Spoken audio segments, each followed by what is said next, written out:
we can't talk about the torso and symptoms that show up on the torso without talking about viscerally referred pain patterns that can mimic musculoskeletal pain type stuff. And this is way more common than you would think, that people are going to have stiffness or discomfort on the surface of their body, but it's really coming from the organs. Now, we've all heard of the heart distribution. That's common, say, watch for having a heavy pain in your wrong side. No, that's the right side. Is it? Left. No. Told ya! That's just words. Thanks, Sarah. Where's my heart? My liver's over here. But commonly, between the shoulder blades, here in the back, or in the center, that could be an indication of something where the heart isn't happy. Down here on the back and the side right here, and over on the other side, you can have pancreas giving off signals that there's something not very good in that area. This whole kind of puke green that's there, lime green, probably better. Pea soup. Pea soup green. That's all bladder and kidney referral. And so that is often, they've got a kidney infection going or a bladder infection going, and they think they got low back stuff. And in the elderly in particular, that can be really serious. So you've got a link that will show you a picture of this, and you want to have this in your head. Gallbladder and liver, lung diaphragm. So maybe it isn't neck and shoulder. Maybe it's something to do with their liver function, or it could, over on the lung diaphragm area, maybe they are coughing, and that is going to cause, excessive movement in the shoulders. But maybe it is something else related to the lungs. So when somebody has kind of a pain, they can't, one of the key things on this is if it's musculoskeletal, if you put a little pressure on a spot, or if they just move, you can usually find a position of ease where it doesn't hurt, the sensation diminishes. But it won't diminish with this visceral referred pain stuff. Tell about the appendix with Sarah. Okay. So it's following that format. And like anything, you'd be amazed at what your underlying intuition might tell you. So if you have some kind of, your feelers are up and something's telling you that maybe this person needs referral, then listen to that. Better safe than sorry. But my reference point with this is exactly that. If you can physically position yourself in such a way where you can reduce the pain, it's probably musculoskeletal. If you cannot find a position that decreases it, then it potentially is organ. Now, this stuff will come in waves, though, too. So we have to distinguish that the pain can come in this onset and be really bad and then dissipate. But we have to maybe ask a person or figure out, was that correlated with movement or was it just passage of time? Right? Okay. My fiance was doing an internship out in New York, and she calls me and was talking about how much in pain, it was just more abdominal. She was feeling and over into her low back, which wasn't following these perfectly, because you have this idea that the appendix is this centralized lower right quadrant thing in the abdomen, and hers was bigger and more outside of that. and though it would come in waves, what I ended up prompting and cueing in on it was relatively sudden onset. It was new and acute, kind of brutal in a way that felt, one, very alarming, but felt new, not like something that you've been kind of dealing with as an achy thing over the last several years or months, right? It's suddenly there and you're like, what? This is a different kind of sensation that's very distinct, right? Beyond that, indicating it felt acute and it was new. She couldn't find a physical position that alleviated it. And I went, nope, that's probably, sorry, you probably should go to the emergency room. Then 18 hours later, she had the appendix out. So there you go. But before it bursting, so huzzah.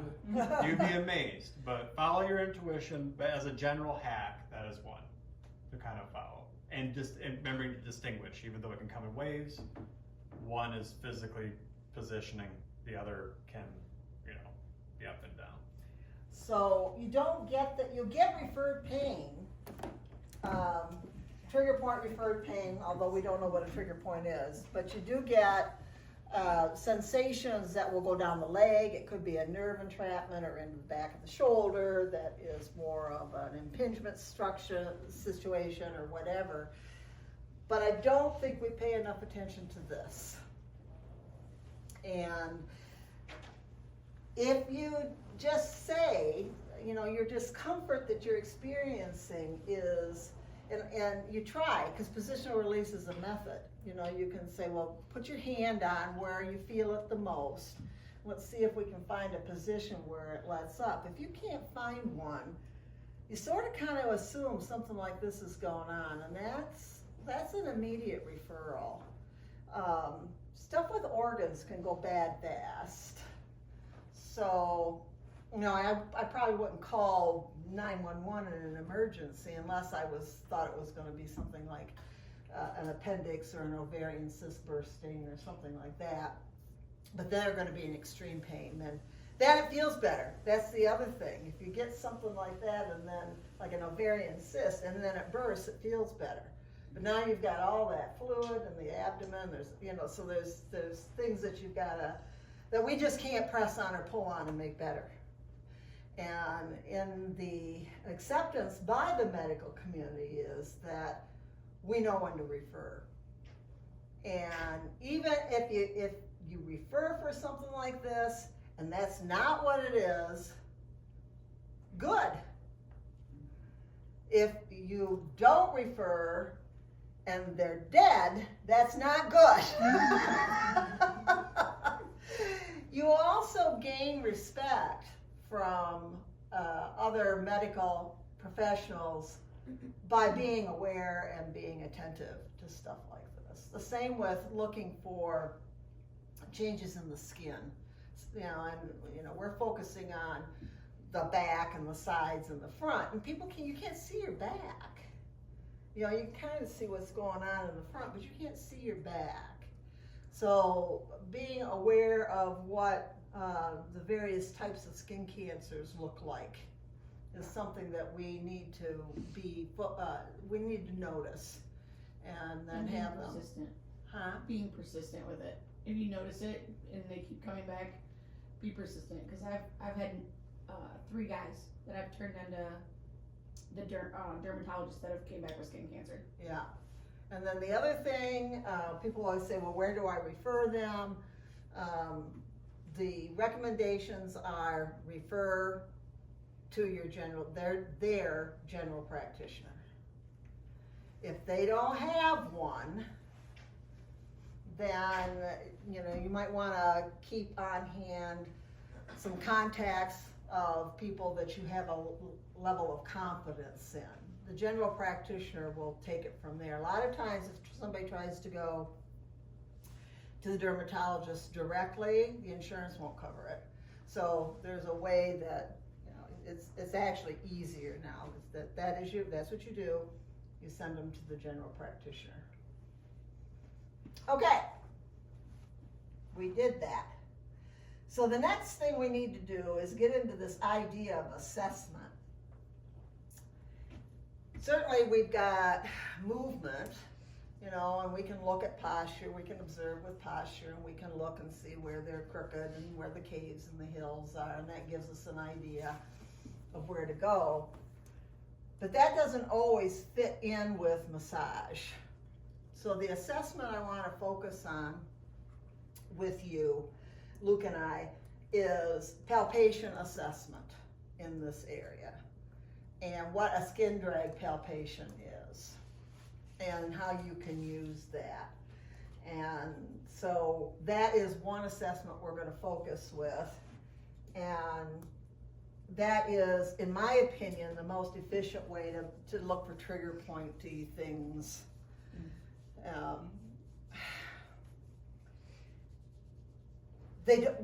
Science doesn't know what a trigger point is. There are camps that say they don't exist. There are others that say that the local environment around a nerve is acidic and it's irritating the nerve. There are others that say that there is a portion of the muscle fibers that are locked short, and for some reason the calcium and all those chemical messengers that go there to say let go, they either don't get there or they're not listened to. But I think they're helpful in narrowing down potential referral areas. There's a ton of trigger point charts out there. I just pulled this one off of Google. Here's how I use them. I will hand a chart to somebody that looks like this, and I will say, pick the one that's most familiar. Isn't that easy? All right, that gives me a chance. So this one down here, looking at the torso one here. Potentially a useful form or to have on your walls. Yeah. Because they sell these as posters. But yeah, and just say, does any of that seem familiar?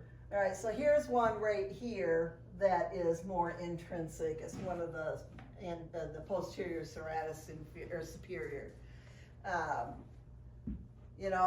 If they say, yeah, like that, and, now I've got narrowed it down, and I can go to the general area where that is. I can use the drag palpation. It'll feel sweaty in the spot where that area, whatever it is active. Then I can apply some pressure to it and say, is that it? But to be clear real quick, what defines a trigger point is it causes referred sensation. Yes. Beyond a tender point, which also could be that's the thing that feels like you're pushing on the tender area that feels like it's recreating my symptom. But it's distinguishing tender points from trigger points, blah. And I usually think of them, they're anatomically and physiologically different, but I think of them as one big wad. If I press on it and it creates your symptom, good. And then I will try some sort of an intervention. So assessment and intervention are not the same. And one of the interventions that's really easy on these tender points or these trigger points or an acupuncture point or whatever it is, a motor point, whatever the spot is that mimics their symptom, that's the key. These things are located, and this is kind of where the difference between a tender point and an acupuncture point and a trigger point is. They're located over perforating nerves that come up from a nerve that's going up and down your arm or your back or whatever. It's got these little tentacles that ride up, and there's a nerve and a artery and a vein and a lymphatic vessel, neurovascular point. They're all located in the same spot. And you press on any of them, they're gonna be tender because because that nerve is there. Nerves don't like to be pressed on. Most of your acupuncture pressure points correlate with these. So that's why you get the needle and there's a nervy sensation. So if it doesn't mimic their symptom, and they say, well, that isn't exactly it, but it still hurts, then it's not it. It's not. How many of you have heard that? Well, that's not exactly it, but that hurts, so it must be something, right? Yeah, well, it's not. I'm pressing too hard. There's a bony structure down there. I'm too narrow. You know, I'm pushing on a nerve. It's not always that way. It's got to mimic the symptom. So, trigger points, or whatever they are. The other assessment and that we can take a look at is fascial mobility. And that goes back to that slide, that the tissue layers slide. So can we translate one layer of tissue? You can't separate the skin from the superficial fascia. They're meshed together. But can I slide that? Can I lift that skin? Can a cup lift that skin? Can I do that in an area, and then can they move underneath it? You know, and so when we look at an intervention on that end, and we're looking at myofascial assessment, we're not looking at deep muscle areas. We're looking at that skin, superficial fascia, skin, skin, skin, superficial fascia, interface with the deep fascia. And this is real spongy-like. The deep fascia is more saran wrappy-like. So if we're trying to look at that interface there, and the person says, yeah, that feels right, it's not a muscle. It's stiffness in the connective tissue structures in the area that is probably irritating a nerve in the area. Nerves don't like to be pressed. So the intervention in this is to either take it to bind where it stops or away. And you'd be surprised how much you can accomplish by moving things into ease. So that's one of the things we're going to practice today, because that's not something that you think of to do. Much of osteopathy, old osteopathic technique, massage has adopted a lot of their old manual techniques, is this indirect stuff. So, and then we can also think about, because trigger points are probably not myofascial, but they're called myofascial trigger points. Go figure. I don't know. But I already talked to you about how we can use symptoms and drag palpation and pressure to take a look at that. But we can also use direct or indirect, moving it into the bind or moving it away from it or going back and forth. And then everybody is interested in adjuncts or instrument-assisted stuff. I like the suction. I like the decompression stuff. I am not a fan of scraping. There's a lot more of it happening now. I know. I'm going to have to come to grips with it. What scraping does really good is counter irritation and hyperstimulation analgesia. Remember I talked about how stuff that's long, if you press into it, you're probably going to make it longer. But if you scrape it or you decompress it, then that overrides that sensation. But instrument assisted scraping type stuff, you don't need you can do it with a spoon. You do not need anything fancy to scrape with. So, I mean, if you want it to look prettier than a spoon or a butter knife, then you can get something that's pretty. But it has to do with creating a histamine response, which means you make it red and hot. If you overdo it, they'll stay red and hot for days. That means tissue damage. So you don't want to cause tissue damage. You want to create an alternate sensation. And if it stays hot and picky and itchy, you know, for a little while, that just adds to that counter irritation, hyperstimulation, analgesia effect. In clinical phases, sometimes they are controlled re-injuring the tissue, reactivating a healing response, and then having a person do mobility so that it heals in a more mobile fashion. But that's their approach. They're re-injuring it, and then as it re-heals, having a person move enough so that it heals better. And that's not a whole body area. That's a small individual spot. You would hope. Some of the things I've seen, and I know you've seen, athletic trainers and physical therapists sometimes get a little over aggressive with this. And or clients will get an experience like this and will have a positive and or negative result. Either they'll get hurt and then they're never interested in it again, and they're resistant to it. Even massage. There's plenty of people that get hurt by a massage therapist and then never trust it again. So that's like anything. But they also, the clients that have a good response, and it may be that they just like the endorphins. Yeah, there's something to be said for a controlled discomfort. It's a great hyperstimulation analgesia. You know, it's different.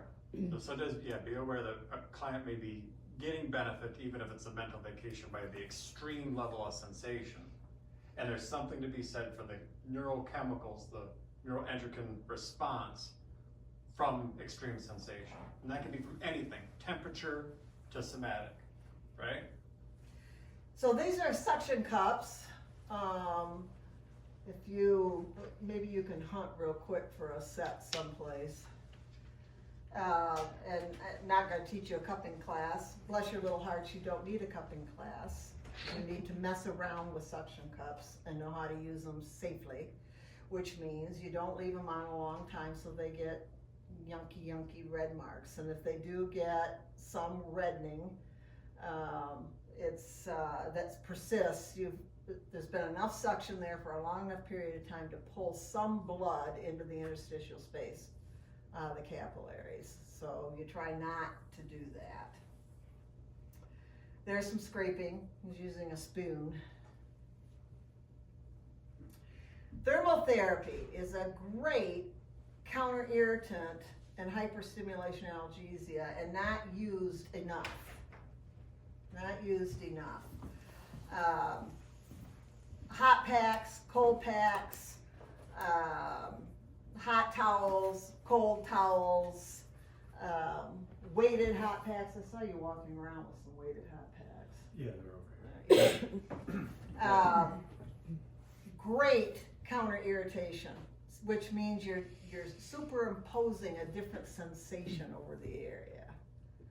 Works good on the back where it's already long, and you want to give people relief, but you don't want it to be longer back there.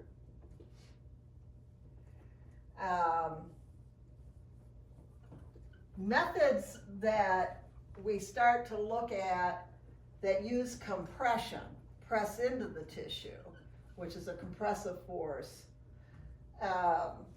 But you want to affect the sliding, or you want to, affect the spindle cell and tendon receptors on muscle tone. You want to do that. These are called pin and stretch and active release. Anybody have a class or heard of these things?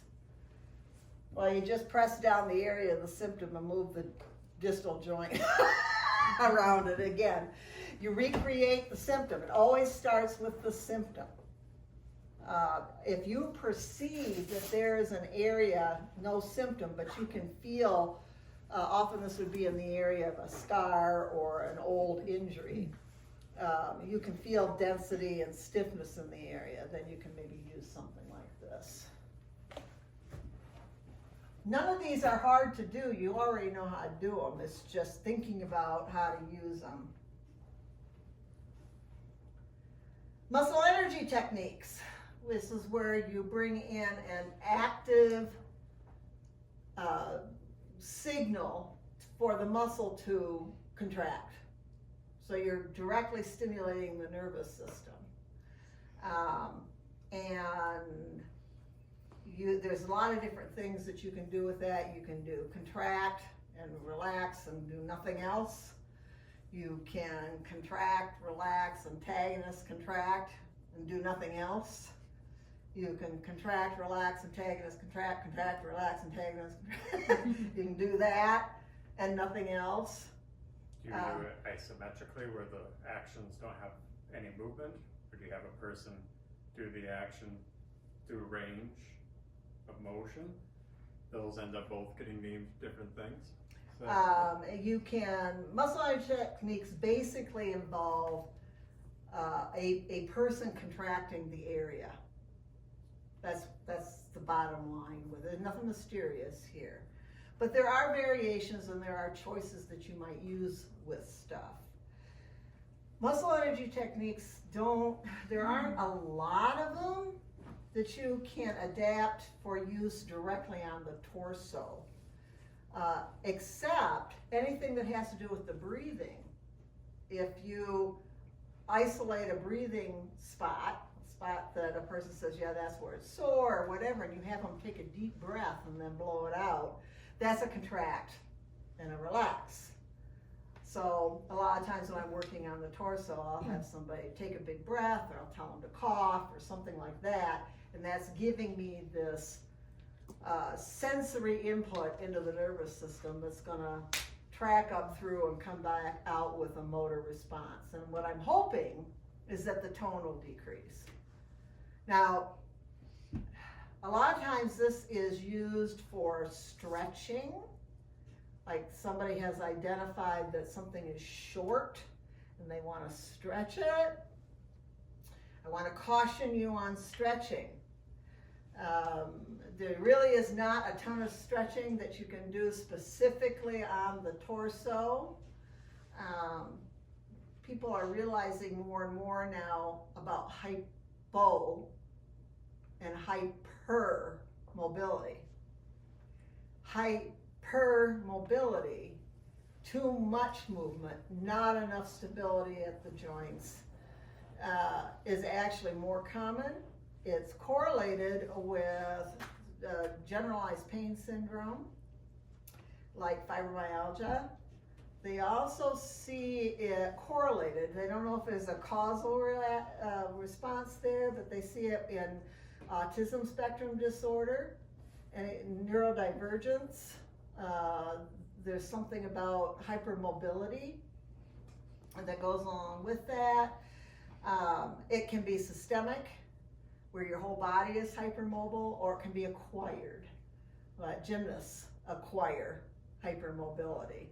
You sprain your ankle, once you stretch a ligament, it's stretched. It doesn't come back very well. So I'm very cautious about stretching. I'm very concerned about these stretch labs that are out there. That people who are hypermobile, whether it's local or systemic, from birth or acquired, feel stiff because the soft tissues, the connective tissue and the muscles are trying to stabilize the joint. My knee is lax, right? And no ligaments in it. You feel around there, it's stiff. You loosen that up, I'm going to fall down. Because it's an adaptation that is making sure that I have enough stability to be upright. So I have seen, in the athletic world, Luke and I have both seen these characters, these athletes are way overstretched. And they're used to that idea of extreme ranges of motion, but that's where they get hurt. So, when you do stretch something, where's your little towel at, Luke? Oh, I tucked it down. The quick 2 cents on stretching is static, tonic, passive stretching is the danger stuff. If a person actively moves, if they're a part of the stretch, they have to actively move accompanying it, then you're in safer territory. Okay? But ideally, the stretch also isn't feeling like it's localized at the joint line. We need to find ways to create a sensation that's bigger than that. And so if, this is not part of the class because this is a limb. However, if Luke was hypermobile at his elbow, and he is actually just a teeny little bit, I wouldn't stretch the tissue here.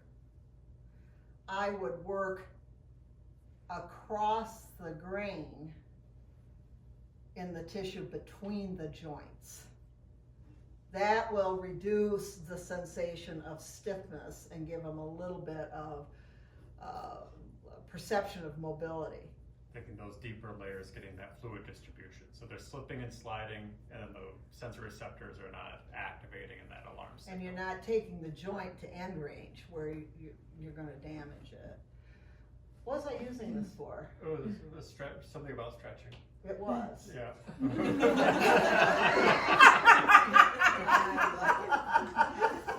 Probably related to where the stress on the stretch is occurring, so that the hands are in between, something like that. Oh, I remember. Okay. How much increased length are you looking for?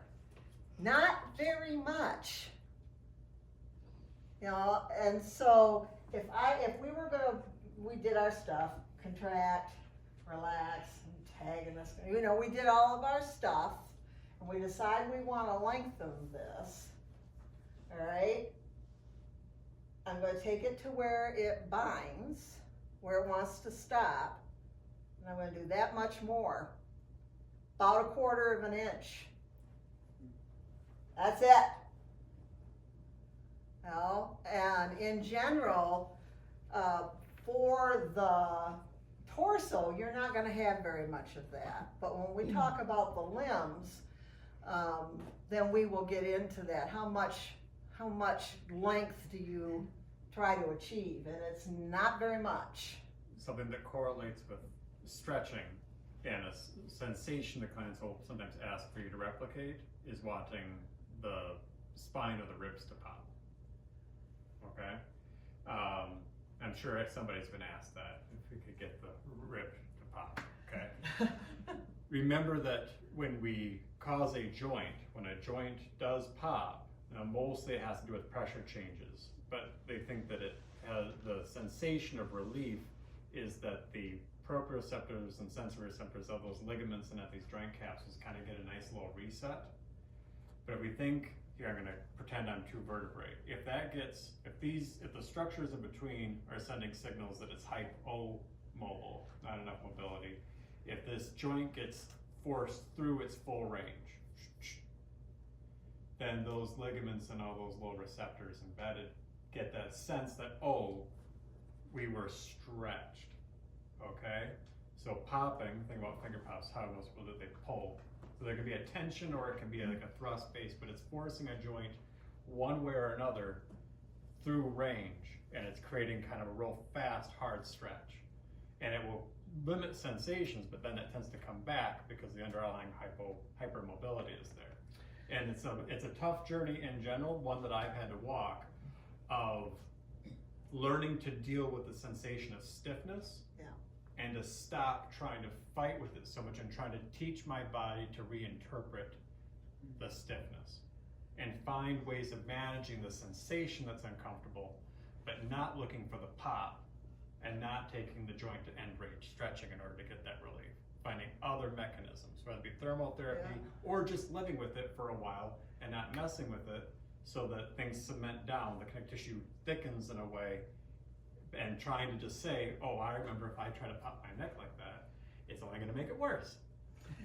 Who has a joint they want to pop all the time? Fess up. All right, stop that. I have, but I still want to. Okay. So the connective tissue found in ligaments, once it's stretched, it's not a lot of what we call elastic connective tissue. It doesn't rebound like a rubber band. If you keep putting a pressure on it, it will get longer and it will stay longer. And somebody who has had extensive and excessive chiropractic adjustment, for example, they're not the only profession that can adjust. Physical therapists and osteopaths and stuff do that too. They're supporting the instability. So the short-term relief of what's going on over the long term is making the muscles have to do more of the work. So it's really important that you appreciate that. Does it mean things can't be out? Like, Oh yeah, I believe in chiropractic, Like if a but rib not is 4 out, times a week that- for 2 years. Exactly. So the story tends to be, ideally, that's where massage couples with this so well, right? Yep. But ideally, this happens. Something is out, it gets adjusted. The massage therapist, or whoever, but us, we're talking about massage therapy, right? Manages the secondary adaptations in the soft tissue that may be either a cause of, or at least a participant in that joint coming out. But then usually there needs to be a strengthening. And that's kind of the piece that gets lost, even for us, right? Yep. All of this stuff tends to be good at making things looser and longer. And we have to know what our limitations are. Then the ultimate story would be for a joint that tends to get shifted out of place due to hypermobility. The idea would be we get it set and aligned, get the soft tissue structures balanced around it, and then they need to strengthen it in that new orientation.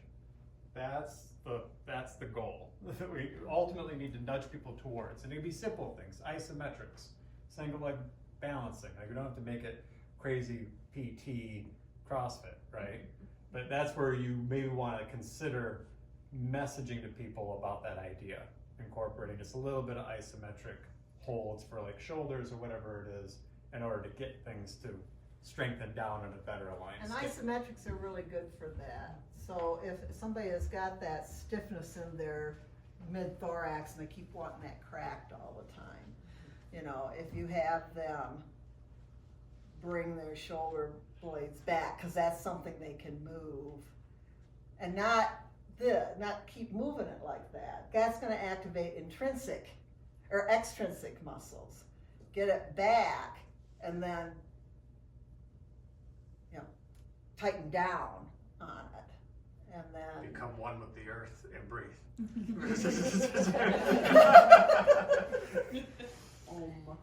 So I'm going to tell you that a good thorough general massage is going to do it all. And what you add in is some seasoning. You know, you might use an indirect, direct connective tissue slide on a spot that feels particularly stiff. That's easy to work into the massage. You might stick a cup on something where they have had a history of impact trauma. And it's just kind of, everything's mashed together a little bit. You might do some inhibitory pressure and movement, like a pin and stretch or an active release on an area that recreates their symptom. But for the most part, if we are aware when we're doing massage and we're methodical about working down through the layers by changing our pressure and altering the client's position, we'll get it. Clients want a big thing though. So sometimes you have to superimpose a big sensation, but you gotta make sure you don't hurt them when you're doing it. So that's one of the tricks, and you've got to get good at sideline. So, sideline, sideline, sideline is where you're gonna, especially the torso, is where you're gonna get your best mechanical advantage at doing stuff. And do we have a bolster? Yeah. Is it under here? Just an over large square one. This one? Here, I got you. Okay. The hack ultimately is she's talking about us manipulating structures in a variety of directions from a variety of angles. The easiest hack on that is to incorporate multiple positions, because if you do the same applications essentially, but the body has changed its position, then you're going to hit it at a slightly different angle. Thus you're going to distort the tissue in a slightly different way. If you work on it from multiple angles and multiple positions, then you're done. Class dismissed. Yeah. Have you ever seen somebody that will dig and dig and dig and dig on a spot? Yeah, don't do that. And that's also a therapist. You as a massage therapist hurt yourself that way. That's right. You stand in the exact same orientation, you keep on trying to deliver pressure on an area in the exact same way. Now you're repeatedly basically stressing your body in that one orientation rather than changing it up, right? So, the biggest effect that we can have on physiology targeting the torso has to do with breathing. And we can't change the chemical balance necessarily that goes on with oxygen, carbon dioxide, nitrous oxide, all that. But we can help the ribs move. That's what we can do, and we can reduce the tone on muscles that are involved in what's called upper chest breathing. So we want to, that is our main intervention for a physiological change, is by addressing the breathing. And then this picture right here talks about the whole lumbar cage through here. That is actually one unit, one thing. And it's one of those areas that is both intrinsic and extrinsic. So many, especially in the lumbar area, many of the muscles attach onto the pelvis or down onto the leg. And in that regard, their function is going to have something to do with movement or stability. But this whole lumbar area right here, that's the core, the whole thing. And if you don't address all of it, it's not going to do you. The person is going to get a sensation relief because they had hyperstimulation and counter irritation on it, but it didn't normalize the whole thing. So breathing and dealing with this whole lumbar stabilization area is an area that we will try to target today. And get an idea of how to breathe. And then another place that is not paid attention to enough is the actual abdomen itself. We're going to focus on it primarily in terms of breathing function as well as this whole girdle in through here. But there's also, supporting peristalsis and digestion and that sort of thing that we can do.